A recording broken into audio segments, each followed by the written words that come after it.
The United States has a long history of oppression. Let's take a quick look. There was slavery, lynching, Jim Crow, and that's only the tip of the iceberg. When it comes to African Americans, the list of grievances is too long to cover here. Don't forget about the indigenous peoples of America as well. Native Americans, basic genocide. Historian David Stannard estimates that 100 million Native Americans were killed in his book American Holocaust. Then there's Native Hawaiians. Their population dropped from 700,000 to 100,000 in a very short period of time. Add that to the colonizations of Native Alaskans, beaten for speaking their own language or even practicing their culture. One of the terrible results of all this oppression is historical trauma. To treat and self-medicate this trauma, many of the oppressed have turned to drugs as a way of self-medication. Dr. Gabor Mate believes that almost all addiction stems from some sort of trauma. Games, whatever you're addicted to, these are all your attempts to escape pain, distress, discomfort with the self. And no infant is uncomfortable with themselves, so that discomfort is a response to the parents' discomfort. And in the case of the most traumatized population, the parents' high level of dysfunction, which goes back to their own childhoods. So there's no one to blame, it's multi-generational, but that's how it's transmitted.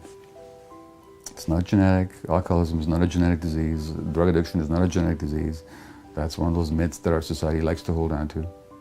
It runs in families, but not because of genes, but because of emotional patterns and behaviors that give rise to that same pain and that same desire to escape from the pain. So you'd think that the government of the United States of America, the supposed greatest country on earth, would try to help these populations through treatment or reparations or many other options. Wrong. They chose to criminalize the oppressed and their social needs. Now let's take a quick look at incarceration rates among the historically oppressed today. The USA has by far and large the highest incarceration rate in the world at 698 per 100,000. Black males have a 32% chance of going to prison.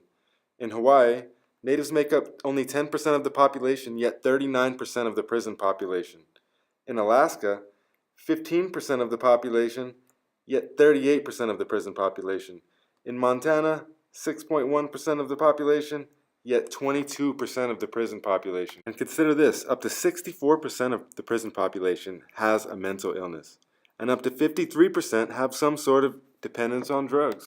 So again, instead of choosing one of the many humane, compassionate options available and promoting equality, we choose to continue to be the oppressors on the unfortunate. And in reality, prisons do just what they're supposed to do.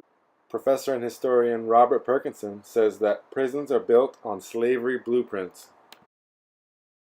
Perhaps Angela Davis said it best. Jails and prisons are designed to break human beings, to convert the population into specimens in a zoo, obedient to our keepers, but dangerous to each other.